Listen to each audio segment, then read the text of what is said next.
What's up, everybody? Welcome to episode 16 of the Fanboys Anonymous group meeting podcast. I am your host, the owner of fanboysanonymous.com, Tony Mango, and I'm joined on this panel by a fellow fanboy, Sam Lassio. What's up, Sam? I'm doing great. How are you doing, Tony? I'm doing all right. A little tired, but we got shit we got to talk about because we've been sleeping on this topic. There's a good little pun there. Yeah, made that up on the spot. Not too tired to not make up stupid ass puns, but the other day we ran into a situation where a bunch of huge news was announced, and we didn't end up writing anything about it really for the most part on Fanboys Anonymous, so we figured that would end up being the group meeting for this month. That is that Sony has come to an agreement with Marvel. They are going to be sharing Spider-Man now. He will be a part of the Marvel Cinematic Universe. They're going to reboot the series. No more Andrew Garfield, which, damn it, that sucks. Yeah. But they are going to go for a younger cast. They're going to try to fix whatever you can fix with Spider-Man, which, for the record, I'm just going to say this. Amazing Spider-Man 1 and 2 have a lot of flaws, but I don't think that they were this series screwing horrible abomination like Batman and Robin. Nah. I would put the best movie of my favorite of the two new ones was the first Amazing Spider-Man, and I'd put that definitely better than Spider-Man 3. Oh, and yeah. I would even put it on par, maybe a little bit better to me than the original Spider-Man. I still think out of all of them, the first Spider-Man is the most structurally found movie. Structurally sound. That's really dumb. Mixing that with film. But there's things about Amazing Spider-Man 2 that I really liked. And if you guys want to hear our opinions about this, we did a review point of that back in the day when that came out. My basic opinion about the whole thing was it was a fun movie that felt like I was watching a comic book film. And yeah, there's flaws. You know, there's things that they could have fixed and they could have tightened up. But I think with those two films, it was mostly studio screwing everybody over than actually the movies themselves. So too many cooks in the kitchen. Yep. Spoiling that broth. That Spider-Man Webby broth. But nonetheless, we are in a situation now where some of the Sony representatives are still going to have power, but thankfully Marvel's going to be like, no, that was fucking stupid. We're not going to do this. Kevin Feige is going to be in charge of a lot of this, and he knows what he's doing with the Marvel Cinematic Universe. So, you know, when you take out Avi Arad and you insert Kevin Feige, it's definitely going to be better. Well, Avi Arad's still involved. Oh, he is? Son of a bitch. Yep. Yeah, he's still involved. I think the basic gist of it, though, is going to be Sony has final say in everything that goes on with these new movies, but I think it's going to come down to Feige says, hey, you guys should do this. And then there's going to be a press release where Sony's like, we've decided to do this. Where really, I don't think they're going to listen to Feige. Otherwise, they wouldn't have struck this deal. Right. But I think they're going to save face and like pretend that his decisions were their decisions. Plus, I think that they are just kind of like their egos getting in the way. Yeah. And you're in a situation where they don't want to admit that they failed, and Amy Pascal and the other people involved, that it was their fault, as opposed to Mark Webb and Andrew Garfield and all the other people like that. So they're probably trying to figure out a way where they can look like the good guys, and it can still be like, well, it's not Sony that's at fault here. It's just a couple people on the creative team. And I don't know, one way or another, we're in a situation where we're going to get a reboot. They have said that they want to kind of go back to the basics. They want him to be more of a teenager, and they don't want to just redo the origin story, which, thank God, I don't want to see a third one of those. Yeah. But now that gets us into the first topic that we're going to do here. We're going to split this up into 5 different segments. And if you're watching this on YouTube, there'll be 5 different videos. If you're on iTunes or on Stitcher, then, you know, you're not going to have to do anything. It's just going to go into each topic, and, you know, you're welcome for me doing that editing.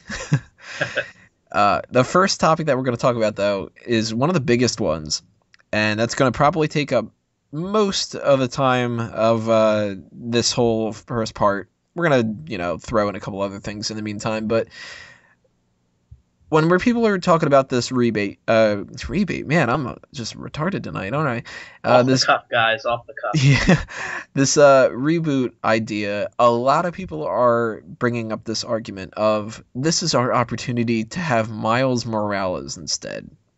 That brings us into this little debate, which is not even going to be much of a debate because we're both on the same wavelength here. Peter Parker or Miles Morales? Who do you go with for the Spider-Man character? Do you take advantage of a reboot and do you do the Miles Morales incarnation, or do you stick with the classic Peter Parker? And we're both on board, Peter Parker all the way. Yep. What are your reasonings for why we should go with Peter Parker? Well, a lot of people in the know of comics always tend to say that the hero isn't just a man or woman, but that they're more than that.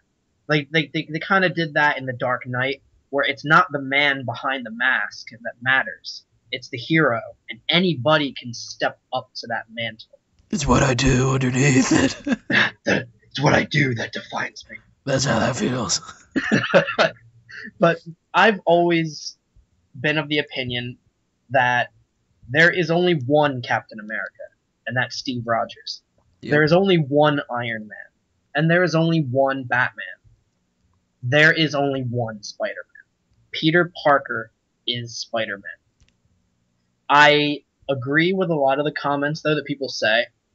We definitely need more representation in comics.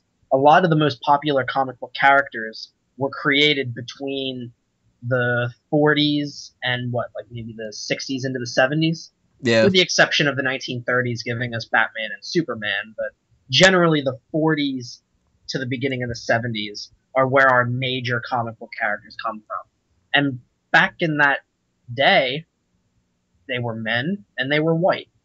That was just the way it was.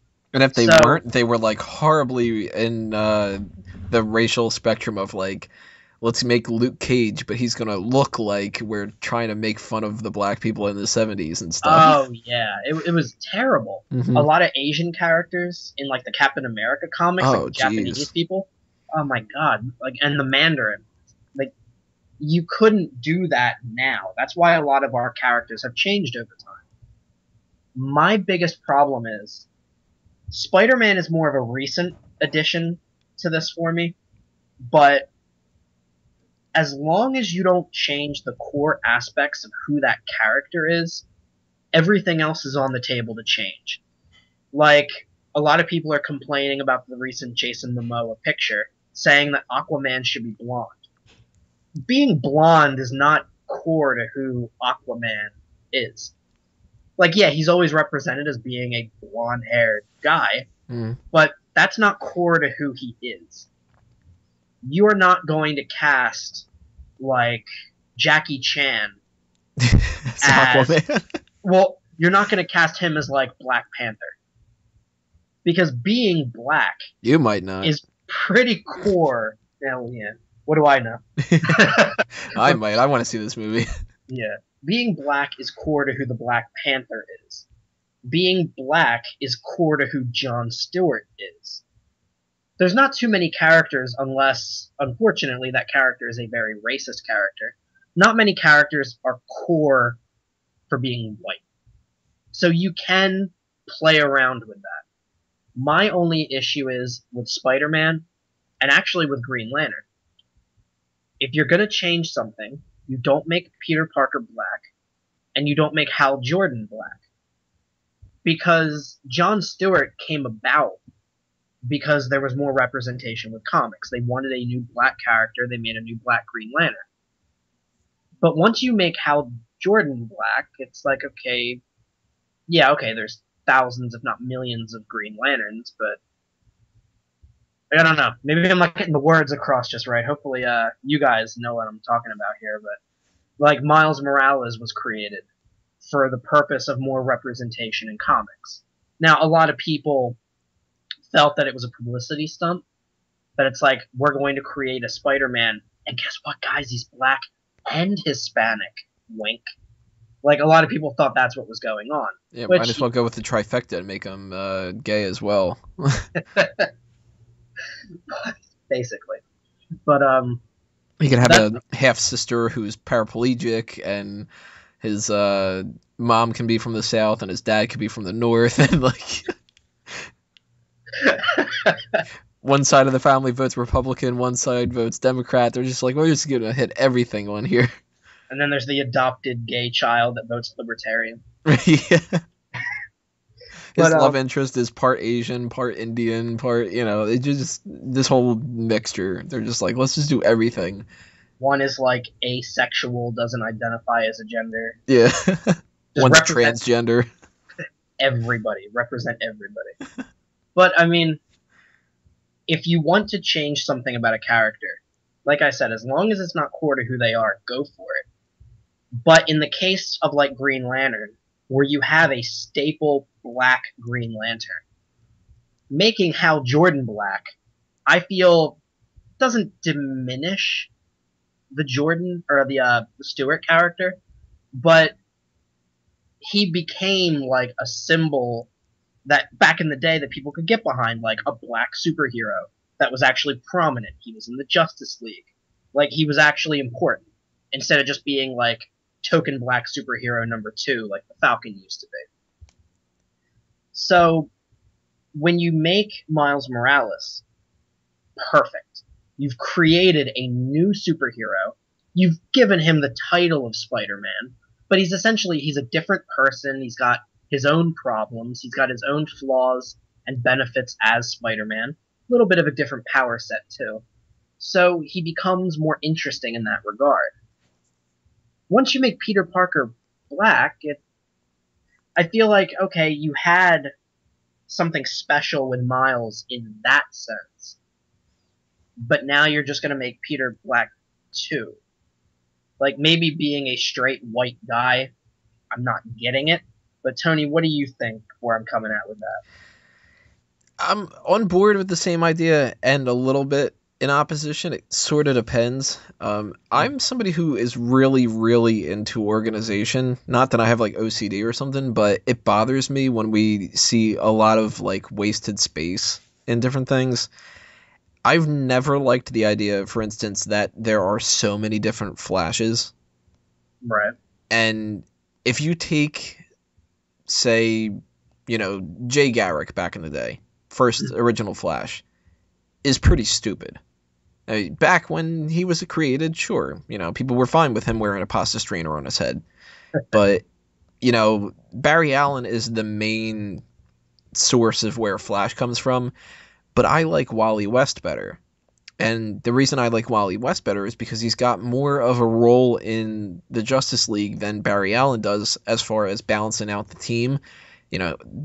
There's so many different people in the Justice League. There's, for the main members, I should say, Batman is obviously going to be the human representative, and he's the smart, dark, brooding one. Superman is the god, essentially. Wonder Woman is that pissed off warrior, bitchy woman. Green Lantern has struggled a little bit because he doesn't have as much of a role that's clearly defined. And then the Flash has even less of a role when he's Barry Allen, because Barry Allen isn't the same as Wally West. Wally West is the fun one. And when you have Barry Allen in there, then we get what we get in the New 52, where Hal Jordan is the fun one. Well, then what the fuck is Barry Allen?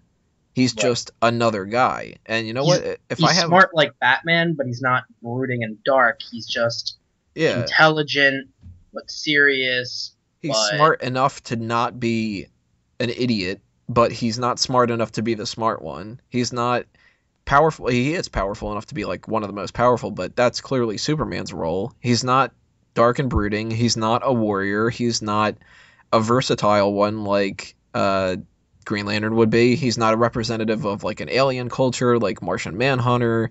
Like, Barry Allen's just kind of there. He's not like the heart of the team either. There's no place you could put him in. Right. Like, at most you could say that he's the heart of the team and make him like the most compassionate one, but then that kind of makes Superman become a dick, because that's part of his thing, is that he's the ideal hope guy. And then you throw in Bart Allen and Wally West and whatever. Like, to me, when it comes to The Flash, I wish that they would just go, look, guys, I know that this is a rich history, but if we were going to try to do like our own ultimate kind of thing, let's just make Barry Allen have the same funny mannerisms as Wally West. And then you don't need Wally West anymore. Because Wally really isn't anything other than Barry Allen plus the funny side. Yeah. Bart Allen, fuck him. He's just completely pointless. But the same kind of goes for a lot of the other characters. And I want whoever can balance things out the most and at the same time be a representative of what the core character is, like you were saying. So if I see Spider-Man in the Marvel Cinematic Universe, I want the main Spider-Man, which is Peter Parker. If I see Green Lantern in the Justice League movie, I want Hal Jordan. Now, true, there's Kyle Rayner, Guy Gardner, Simon Baz, or Boz, I don't know how to pronounce that, Jon Stewart, Alan Scott, which, first off, fuck Alan Scott the same way as Jay Garrick, because those characters got revamped for a reason. Yeah. But you know what? At the same time, people will complain and they'll be like, we need Jon Stewart in the Justice League. All right, how are you going to make Jon Stewart be useful in the Justice League? You've got dark brooding Batman. You've got pretty much dark brooding Superman. Guaranteed Wonder Woman's going to be dark and brooding. You've got Barry Allen, who probably won't have... Well, they haven't actually confirmed that it's Barry Allen, I don't think. Yeah, they just said he's going to play the Flash. Yeah, so he might be Wally. I don't know about that. He is either going to be the funny one or he's going to be the same, just struggling to figure out what he's doing anyway. You've got Aquaman, who's going to be dark and brooding and a warrior and whatever. What's Jon Stewart? Jon Stewart is... It sounds horrible to say. He's the token black Green Lantern who... And he's dark and brooding. Yeah, he's kind of, a pissed off, angry, militant type of guy. Yeah, he was a Marine, wasn't he? Yeah, I think so. He's a serious guy. Hal isn't that serious. Right. Now, Kyle is like this beacon of hope and stuff. Okay, well, if you're going to give me Kyle, give me Hal. Because Kyle isn't as rich in the comics as far as, like, bringing on the Green Lantern story as Hal is. And if you're going to give me Guy Gardner, fuck you, I don't want Guy Gardner either.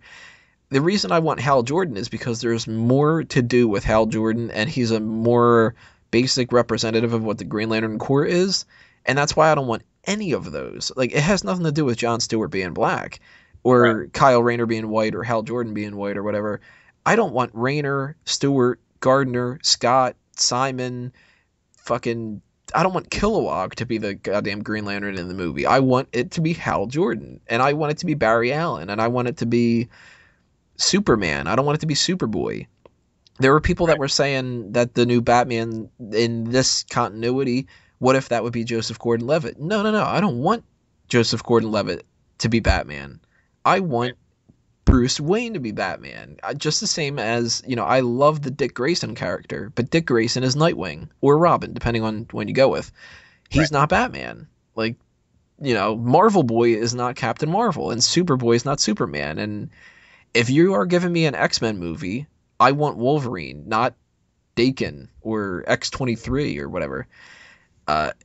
So I don't want Miles, just the same as I don't want Miguel O'Hara, just the same as I don't want Ben Reilly. Right. And it's not just like, well, okay, well, what if you need more representation for, the different races and stuff? You definitely do. But you can play around with certain characters and you can recast characters as different ethnicities and stuff. But you don't do it and sacrifice the character. Right. Yeah. Exactly. What is Miles Morales going to bring that Peter Parker can't? If Miles is the fun quipping kind of guy, as far as I know, he isn't the same like that. I don't really know too much about a lot of that story because I didn't see the point in getting into it. Right. He's got no strong supporting characters. We're going to talk in later parts of this podcast about who should be the villain, who should be the relationships and all that. Well, if you can argue back and forth of Gwen and Mary Jane and Liz Allen and Deborah Whitman and all that, how many people do you really have for a love interest for Miles? Right. And do you really want to see Miles Morales quipping back and forth with Robert Downey Jr. as opposed to Peter Parker, where they can, fuck around with like the Aunt May thing, and they've got, there's just a rich history behind that. Mm-hmm. So those are good reasons why, but that actually brings into another thing. I mentioned why not just have fucking Ben Reilly if you want to do something different. Well, why not have Kane? Why not have Gwen Stacy? She's fucking Spider-Woman now, or whatever they're calling her. Right. If you really want to complain and be like, well, we shouldn't just have the white generic male, why don't I hear the same argument about Gwen Stacy? Or why don't we go with Mayday Parker and make her Spider-Girl? Or, for that matter, people bring up the whole Michael B. Jordan thing for Fantastic Four, which I'll say right now, Michael B. Jordan can and probably will be a really good Johnny Storm. Mm-hmm. What bothers me about it isn't that they cast a non-white guy to be Johnny Storm. It's that they had Kate Mara as his sister. And then now they're saying that, okay, well, to make up for that, we're going to say that she's adopted. All right, well, now you're going out of your way to try to explain certain things. You're creating more of a problem and then having to fix the problem. When really, couldn't you just go with, like, their half-siblings? There you go, a lot easier. In that case, though, half-siblings is pretty hard to explain when one is obviously a black guy and one is obviously a white girl. Like, they're not, like, lighter and darker in their own regards, looking a little similar kind of a thing. But, I mean, you're right. Like, Michael B. Jordan could be great as Johnny Storm. But, like you said, they go out of their way then to have to correct things about the character's history, when they could have just made Sue Storm a black actress. Yeah. And you know what? There would still be people complaining, and they'd be like, neither of them are black and whatever like that. A lot of the people complaining, and this is just the truth of the matter, a lot of the people complaining about that kind of a situation are closet racists. Yeah. And, you can argue that Captain America cannot be black. He pretty much can't be. He's because of the time period he lived in. Right. But if you gave me, say, a black Charles Xavier, okay. He could be black. If you gave me an Asian, hell, we're getting Will Smith is going to be Deadshot. I think he's going to kick ass at that role. If they would have cast an Asian like in the role, or if they would have cast somebody Middle Eastern in the role or something, go ahead if he's going to be good at it. Now, if you go with somebody like, we're going to recast who's somebody else that we can bring out there who's like an iconic character that they would never recast other than Batman, Superman, those kind of things. What about Stark? Even Tony Stark, if they were to find somebody who wasn't a white person that could play the part, it would depend on the person, of course, no matter what, because there's tons of white people that couldn't play that part. It's not like race has anything to do with acting talent. But, if you were to find somebody that could pull that off, mixed or not, then you know what? Sell me on the idea of who the person is. That's why I think Michael B. Jordan could be good. He's got a lot of the mannerisms of Johnny Storm, and I don't know too much about the mannerisms of Miles Morales, but I know that Peter Parker's got a hell of a lot stronger of a story to go with. And it's the same kind of mentality of you go with the iconic person as opposed to the person that you want to be a political statement. Because if you want to bring attention, okay, you can bring attention through good storytelling. You don't need to bring attention through just a superficial thing. That's one of the things that bothers me about this whole Ant-Man movie. Ant-Man, to me, feels like they went out of their way to screw around, play with the mechanics of stuff because they wanted to do that 60s thing. And it's like, you know what? You shouldn't have just been so stuck on the 60s thing. I still think that movie's going to suck. But I'm still on the fence about it, but I'm still going to go see it opening. No matter what, I'm going to see it, Yeah. Hell, I thought that Guardians of the Galaxy was going to suck, and I went to see that opening night. But, yeah. If you're going to make Marvel's bought my soul at that point. Yeah. If you're going to make a Fantastic Four movie, I want the Fantastic Four to be Ben Grimm, Reed Richards, Sue Storm, and Johnny Storm. I don't want Spider-Man or She-Hulk to be in the Fantastic Four, even though they've been in the comics. Right. And I don't want Miguel O'Hara to be Spider-Man just because he's been Spider-Man in the comics. And I don't want a future Green Arrow adaptation of the movies or even in the TV show. Green Arrow is Oliver Queen. He's not fucking Connor Hawke. He's not what the hell's the other guy that took the mantle? Didn't Roy take it at one point? He might have, yeah. And it's like But, I mean, Roy he still had is, one arm at that point. yeah, Roy is either Arsenal, Speedy, or Red Arrow. Like he's, I don't want anybody in any of those roles to be played around with because you don't need to do the exact adaptation of the stories in the comics, but you shouldn't just fly in the face of them just to do something different. Like, a lot of people are saying that Spider-Man should be a big part of the Civil War thing. I would have been fine if he wasn't. Yeah, they were gonna have Black Panther as part of that. Yeah, and you know what? If they had an idea for how that would work, that probably would work. Yeah. Well, that's part of the thing with this whole Sony deal, is that Marvel really didn't need Spider-Man. It's amazing that they have him. Amazing. Yeah. But the fact that they have him is just sort of like the cherry on top. Right. Marvel was making money. They had great movies coming out. They made Guardians of the Galaxy the second highest grossing movie of 2014. They don't need Spider-Man. But now that they have him, all the better. Sony is the ones, they were the ones who were like hemorrhaging money and like dying with like blood coming out on the side of the road. Like they're the ones that needed the medical assistance. Not Marvel. Marvel just kind of got an extra little bullet in their gun. Sony having Marvel stepping in to help them is going to profit for Sony a lot better. Right. And that you bring up another topic, you just reminded me of it. It's sort of a transition here, but a little bit on the same playing field. Sony was depending on Marvel to get them out of a rut because they were dying. Miles is a character that is completely dependent upon Peter Parker having died. Right. Miles Morales doesn't just get to be Spider-Man out of the blue. He takes on the role because Spider-Man died. You know what? At the same token, Bane became Batman at one point. Do you want Bane to be Batman in the fucking movies? No. Right. And I had it described to me this way, too.